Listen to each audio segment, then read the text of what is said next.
Hello, this is Maryknoll Father John Macaulay. Welcome to our Gospel reading and reflection. Today's reading is from St. Luke, chapter 14, verses 15 through 24. Now one of those at table with Jesus said to him, "Blessed is the one who will dine in the kingdom of God." Jesus replied to him, "A man gave a great dinner to which he invited many. When the time for the dinner came, he dispatched his servant to say to those invited, 'Come, everything is now ready.' But one by one, they all began to excuse themselves. The first said to him, 'I have purchased a field and must go to examine it. I ask you, consider me excused.' And another said, 'I have purchased 5 yoke of oxen, and am now on my way to evaluate them. I ask you, consider me excused.' And another said, 'I have just married, and therefore I cannot come.' The servant then went and reported all this to his master.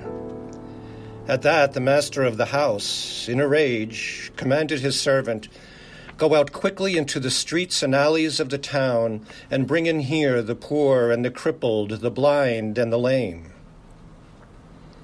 The servant later reported, 'Sir, your orders have been carried out, and still there is room.' The master then ordered the servant, 'Go out to the highways and to the hedgerows, and make people come in, so that my home may be filled. For I tell you, none of those who were first invited will taste my dinner.'" Earlier, before this section, St. Luke tells us that the location of the dinner referred to in this gospel passage was the home of a prominent Pharisee. And perhaps, just perhaps, it may have been this very homeowner and host who remarked, "Blessed is the one who will dine in the kingdom of God." But hearing that phrase, kingdom of God, which Jesus often used himself, Jesus then spoke to him about the one whose kingdom it is, God, the God Jesus knew, the one he called Father. And in the end, it's a bone-chilling tale that Jesus tells us. Jesus' experience of God is that the Father is all about relationship. All about relationship. And in celebrating his relationships, the Father naturally turns to those who overtly claim to be in relationship with him. But he sometimes finds that among those are some who have postponed the relationship. "I have something more important at the moment. I have the company of someone else or something else at the moment, and don't need your company just now." They made a decision. They made a decision to close the relationship off. And the master is angered. Now, as you know, in emotion-laden situations such as this, anger is often a response to hurt.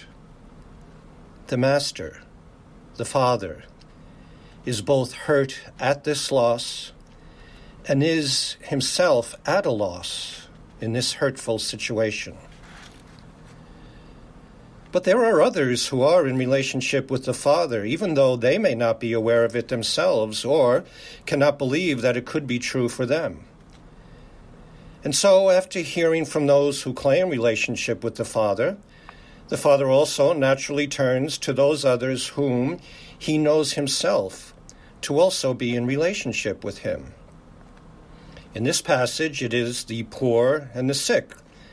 That is, those who are thought to be impure and to be rejected by God. And he turns to others on the highways and byways, that is, foreigners and brigands, believed to be an immoral and lawless bunch, conscious sinners. And many of them do come. They respond perhaps with less than ideal motivations, maybe to get something they want or covet, or even wish to have a chance to steal something, make it their own. But they come.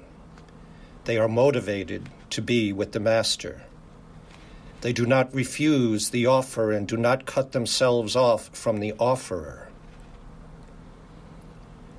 The Father, our Father, can work with any motivation we have, as pure or as mixed or even as twisted as it may be. No problem for the Father with any of that as long as connection remains. But the Father does not force himself on us. And so he is powerless in the face of any decision we make to either forego or to cut off the relationship. And so, my sisters and brothers, do not worry about the purity of your motivations at any one moment. God works with that. But do know that you, and only you, have the power to make God powerless. Thank you for joining us in reflection today. We look forward to having you back again tomorrow as we continue to reflect on the good news of Jesus Christ. If you enjoyed today's gospel reading and reflection, please make sure that you subscribe wherever you're listening to podcasts. Also, if you know somebody who may find value in today's reading, please make sure that you share it with them. To learn more about how you can support the work that Maryknoll does around the world, please visit us at maryknollsociety.org. And if you're interested in subscribing to our online magazine, please feel free to visit us at maryknollmagazine.org. Thank you once again for spending your time with us today, and God bless.